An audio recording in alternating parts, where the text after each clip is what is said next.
देश में अल्पसंख्यकों की संख्या, स्थिति और उनके बारे में कानून बनाने का, नियम बनाने का जिम्मा जब सुप्रीम कोर्ट ने और संविधान ने राज्यों को दिया है, तो केंद्र सरकार आखिर वक्फ बोर्ड या फिर अल्पसंख्यक मंत्रालय, अल्पसंख्यक आयोग, इसको चुनौती दी गई सुप्रीम कोर्ट में। और सुप्रीम कोर्ट में आज क्या हुआ इसकी सुनवाई में, इस पे हम बात कर रहे हैं। याचिकाकर्ता और बीजेपी नेता हमारे साथ हैं अश्विनी उपाध्याय जी।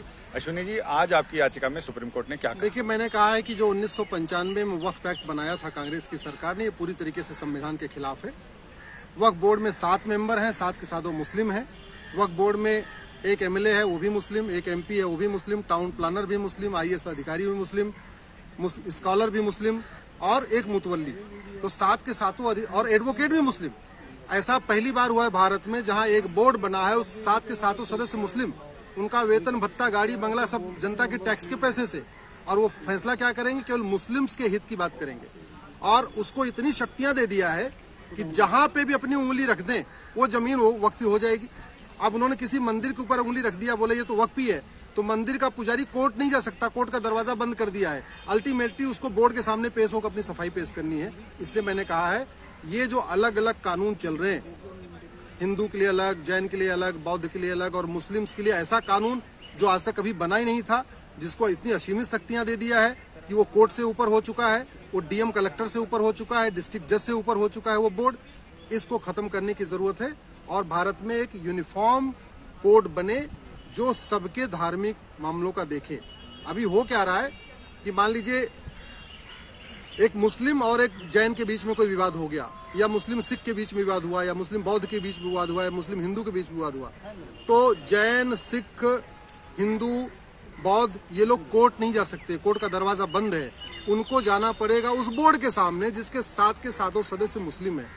दूसरा, हमने ये कहा है, भारत के किसी मजार, दरगाह, मस्जिद से सरकार 1 रुपये नहीं लेती, उसके लिए वक्फ बोर्ड बना रही है, उसके ऊपर करोड़ों रुपए खर्च कर रही है, और भारत के 4 लाख मंदिरों से 1 लाख करोड़ रुपए लेती है, उसके लिए कोई बोर्ड नहीं।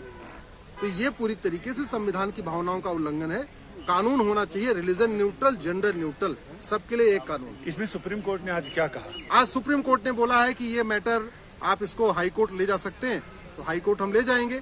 लेकिन अभी दिक्कत केवल यही है कि ये राष्ट्रीय स्तर का मुद्दा है। अल्टीमेटली इसको सुप्रीम कोर्ट को डिसाइड करना पड़ेगा। मैं तो हाई कोर्ट जा रहा हूँ, ऑर्डर जैसे अपलोड हो जाएगा मैं हाई कोर्ट चला जाऊंगा।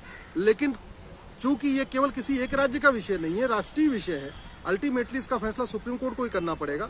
थोड़ी हमारी परेशानी बढ़ गई, थोड़ी हमारी मेहनत बढ़ गई है, लेकिन ये मैटर वापस फिर सुप्रीम कोर्ट ही आएगा। तो आपने ये दलील सुप्रीम कोर्ट को दी कि ये राष्ट्रीय मसला है और सिर्फ दिल्ली का नहीं? हमने बताया, लेकिन उन्होंने बोला कि चूंकि हाई कोर्ट इस मैटर को सुन सकता है, हाई कोर्ट के पास भी ये पावर है सुनने की, तो आप इस मैटर को हाई कोर्ट में उठाइए।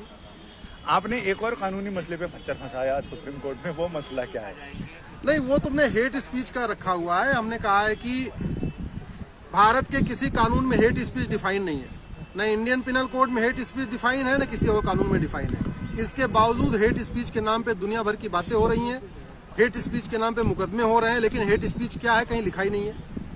अमेरिका में, फ्रांस में, सिंगापुर में हेट स्पीच वेल डिफाइन है, भारत के किसी कानून में डिफाइन नहीं है। और चूंकि कानून में डिफाइन नहीं है, तो इसका नतीजा ये हो रहा है कि जो एक्चुअल में हेट स्पीच दे रहे हैं उनके खिलाफ कुछ नहीं होता, वो पार्षद, प्रधान, सांसद, विधायक बन जाते हैं।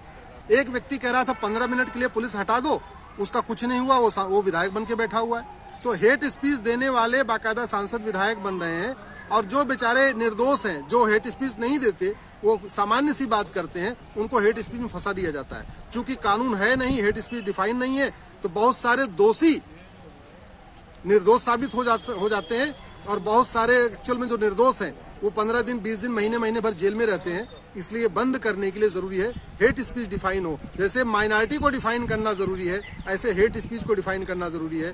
जैसे माइनॉरिटी को गाइडलाइन तय करना जरूरी है, ऐसे ही भारत के सभी धार्मिक मामलों के लिए एक यूनिफॉर्म कानून बनाने की जरूरत है। Uniform code for trust and trustees, uniform code for religious endowment. तो इसमें कोर्ट ने क्या कहा? जो हेट स्पीच का मामला है, इसमें सुप्रीम कोर्ट अगले हफ्ते इस पर सुनवाई करेगा। जो वक्फ वाला मामला है, इसके लिए मैं हाई कोर्ट जा रहा हूँ।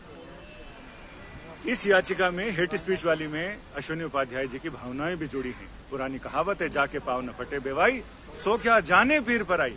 तो तो इन्होंने अनुभव भी किया है, क्योंकि इन्हें जेल में भी रहना पड़ा और उसके बाद ये बाहर आए। उसके बाद इन्होंने ये याचिका लगाई है कि हेट स्पीच को डिफाइन किया जाए, ये पता तो चले कि कौन सी जबान किस तरह से घाव करती है और कौन से शब्द ज्यादा तगड़ा घाव करते हैं। संजय शर्मा, दिल्ली आज तक।